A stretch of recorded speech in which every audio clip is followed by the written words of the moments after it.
बिस्मिल्लाहिर्रहमानिर्रहीम। अस्सलाम वालेकुम स्टूडेंट, कैसे आप सब? उम्मीद है आप सब खैरियत से होंगे। तो आज जो है चैप्टर नंबर 2, पुरानी बुक में चैप्टर नंबर 12 सिलिकन और carbon, silicon and there compounds. तो आज जो है हमें स्ट्रक्चर ऑफ डायमंड समझना था, जो कि एक बहुत ज़्यादा इंपॉर्टेंट टॉपिक है।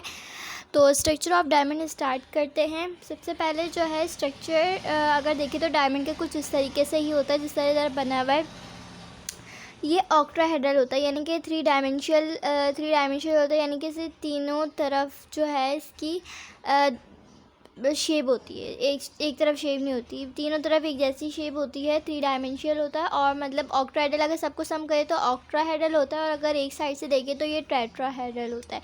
चार कितने ऑक्टाहेड्रल मतलब 8, सही है। और अगर एक साइड से 4 हैं तो दूसरी साइड से 4 होंगे, तो 4 4 8 होगा। In diamond each carbon is covalently bond with 4 other carbon atoms to give a basic tetrahedral. ये डायमंड जो है ईच का कोवलेंट बॉन्ड कंबाइन करता है 4 अनदर एटम कंपाउंड से, जो कि बेसिकली एक टेट्राहेड्रल बनाता है।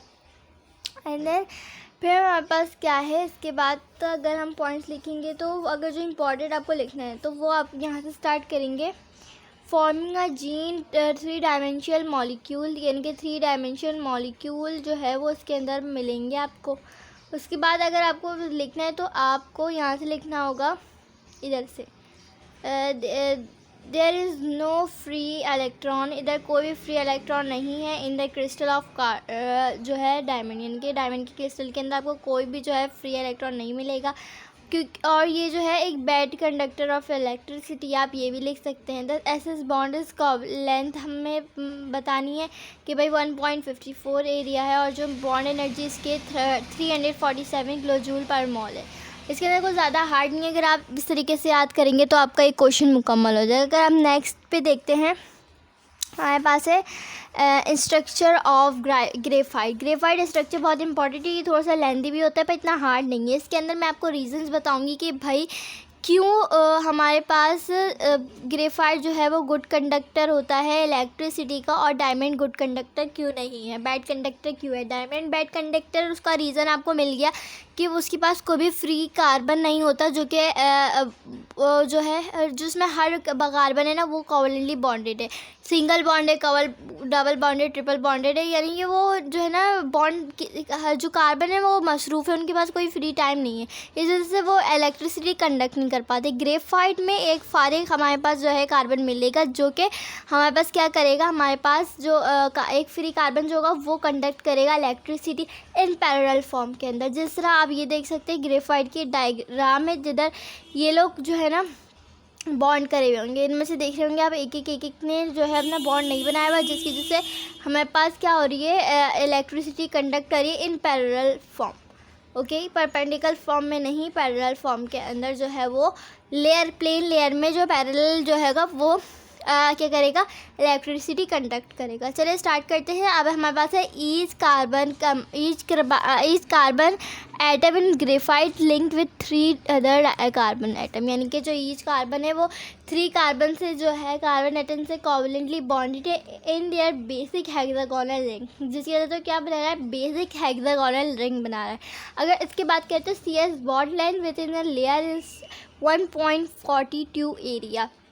The bond intermediated to a single and double carbon atom with the layer amount of the high melting point graphite with the layer are arranged in the parallel form, जो parallel form की वजह से मैंने आपको बताया, और far of their another, यानी कि थोड़े से फासले पे होंगे, तब भी हमारे पास क्या होगा, हमारे पास जो इलेक्ट्रिसिटी होगी वो कंडक्ट हो पाएगी। उसके बाद graphite has a open structure, आप निशान देख सकते हैं, और ओनली 3 और 4 valence electron are held in definite bond formation, the 4th electron is declines over the layer, यानी कि इधर 4 जो है 4 इलेक्ट्रॉन जो होंगे ना, उनमें से इलेक्ट्रॉन जो है वो तीन यानी हमारे पास 4 इलेक्ट्रॉन है, 4 इलेक्ट्रॉन है हमारे पास, 4 इलेक्ट्रॉन में से 4 हमारे पास इलेक्ट्रॉन है, 4 इलेक्ट्रॉन है, उनमें से हमारे पास क्या करें, 3 जो थे ना वो कंडक्ट करे, बाकी हमारे पास क्या बच रहा है, एक बच रहा है। जो एक बच रहा है ना वो कराता है डिकोलाइजेशन। डिकोलाइजेशन जो है ना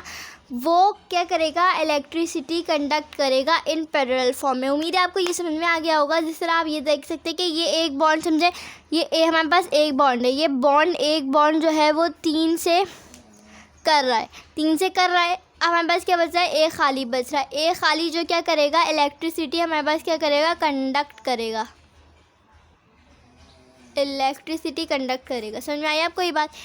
अब असल में अब हमें क्या करना है, हमें सिर्फ 10 ईयर से तैयारी करनी है। अगर आप 10 ईयर पूरी याद कर ले इंशाल्लाह ताला, उसके अलावा कुछ आपके पास नहीं आएगा 10 ईयर। क्योंकि इस बार भी वही हो रहा है कि 20% आपके पास कह रहे हैं कि 20% आपके पास है MCQs, 20% आपके पास नहीं 40% MCQs, उसके बाद 20% शॉर्ट है, 10% लॉन्ग। इस तरीके से कुछ हमारे पास मामला बैठ रहा है।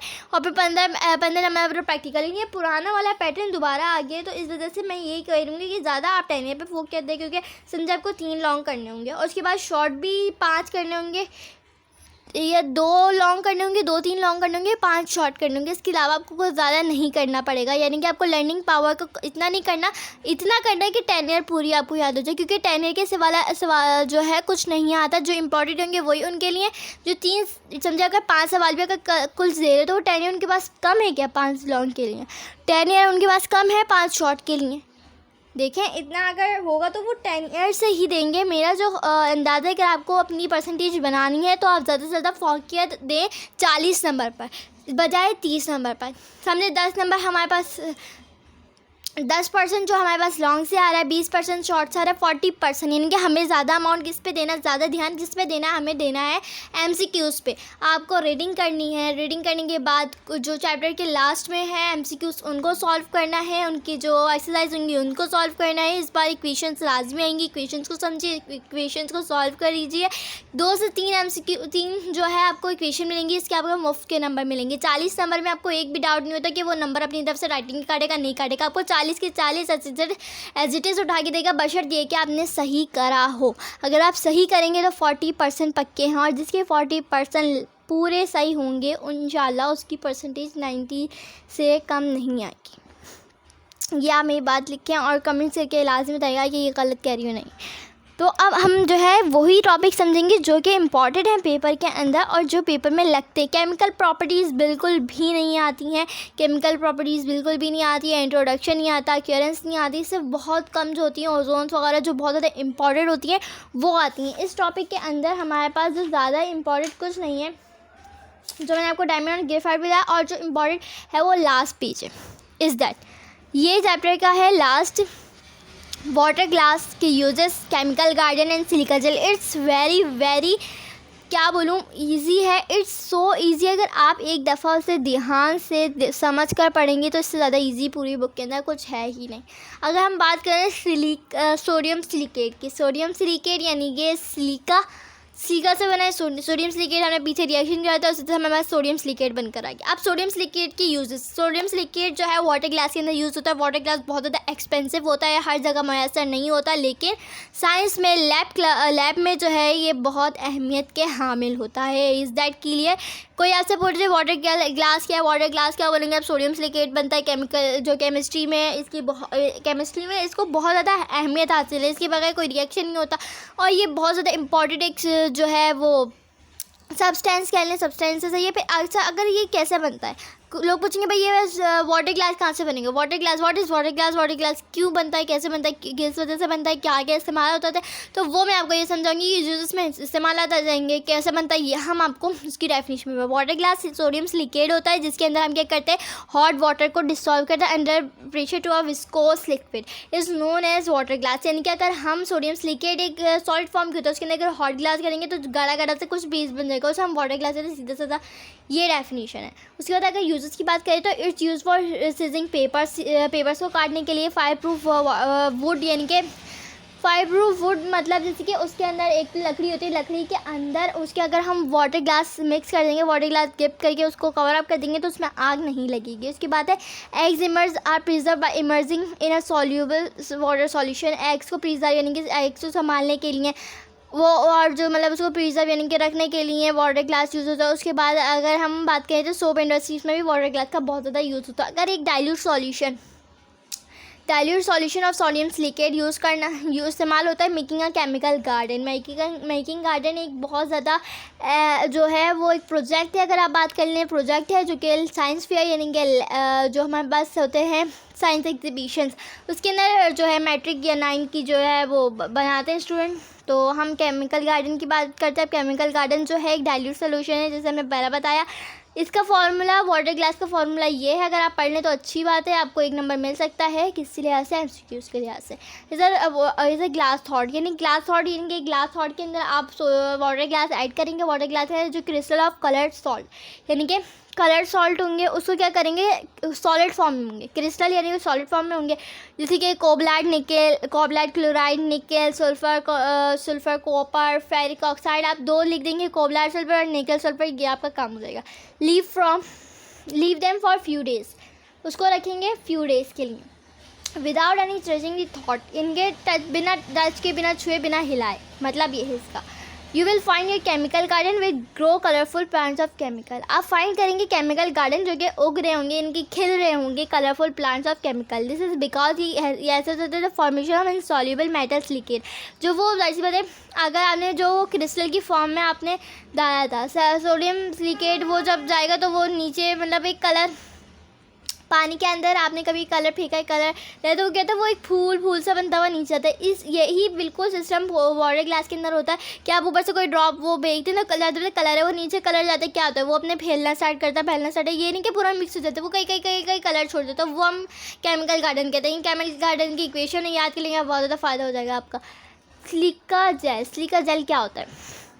When an acid is added in a solution of water glass, अगर हम एक एसिड बेस पड़ा होगा, एसिडिटी होती है, इसका जो है बीटर टेस्ट नहीं होता, इसका खट्टा टेस्ट होता है, यानी कि लेमन होता है, विनेगर होता है, ये हमारे पास एसिड हुआ, ठीक है। अब इसके बाद अगर हम ये बात करें कि वाटर ग्लास होता क्या है, वाटर ग्लास के अंदर हम एसिड मिक्स करेंगे तो सिलिका जेल हो जाएगा, सही है। वाटर ग्लास वही है जिससे हमने अभी chemical dilute solution of sodium silicate is called water glass. उसके बाद हम वाटर ग्लास के अंदर एसिड डालेंगे तो ये जेल लाइक सब्सटेंस के अंदर कन्वर्ट हो जाएगा, जिसे हम सिलिका जेल कहते हैं। अब अगर हम उसे dehydration by gel by heating यानी कि हीटिंग करेंगे तो वो एक पॉलिसर मटेरियल के अंदर चेंज हो जाएगा, जिसे हम सिलिका। अब इसकी यूजेस देख लेते हैं। इसे स्मॉल बैग्स, अगर आप दवाइयों के अंदर देखेंगे ना, स्मॉल छोटे से, मतलब अक्सर जो है ना काली कलर की बोतलें आती हैं, बोतल नहीं मतलब एक जिसके अंदर ना गोलियाँ होती हैं, काली कलर की छोटी सी इतनी सी बोतल होती है, उसके अंदर इतनी बड़ी होगी, उसके अंदर क्या होता है, काली कलर की होती है, डार्क ब्राउन कलर की होती है, उसके अंदर कैप्सूल्स होती हैं। वो लिक्विड वाली मेडिसिन नहीं होती, दूसरी वाली मेडिसिन होती है, जैसे कि सख्त वाली, वो लिक्विड वाली नहीं होती, यानी कि आप टैबलेट समझ टैबलेट रखी होती है, और उसके अंदर ना एक थैली होती है, हम समझते हैं वो टॉफ़ी नहीं होती, उसके अंदर छोटी सी गोलियाँ होती है, जिसे हम सिलिका जेल कहते हैं। यानी कि इससे होता है कि दवाइयाँ ख़राब नहीं होती, दवाइयों पे कोई फंगस या कोई भी बैक्टीरिया अटैक नहीं करते, जो अगर हम खाएं तो हमें अंदर रिएक्शन ना हो, ये एक बड़ी वजह होती है। उसके बाद ये जो है, अगर हमारे पास इंडस्ट्री से निकले हुए धुएँ या बहुत ज़्यादा मिकदार में वेपर्स, आबी बुखारात जमा हो जाता है, वो उसे अपने अंदर एब्जॉर्ब कर लेता है, सिलिका जेल। उसके बाद ये पेट्रोलियम को रिफाइनिंग के अंदर भी इस्तेमाल करता है, और ये use to recover valuable vapours for industrial influence, जो मैंने आपको बताया। उम्मीद करती हूँ मेरी वीडियो पसंद आई होगी। प्लीज़ मेरे चैनल को सब्सक्राइब करें, लाइक करें और कमेंट से लाजमी बताएं। अगर आपको कोई और टॉपिक समझना हो या कुछ समझ में ना आ रहा होगा तो आप कमेंट करें, ताकि मैं आपको जल्द अज जल्द सारी कन्फ्यूजन सॉल्व कर दूँ। कि पेपर करीब है, आपको अभी MCQ समझना है, इंशाल्लाह ताला मैं आपको MCQs की भी वीडियोज़ शेयर करूँगी, ताकि आपकी MCQs की भी तैयारी हो जाए। मिलती हूँ आपसे नेक्स्ट वीडियो में। अल्लाह हाफिज़।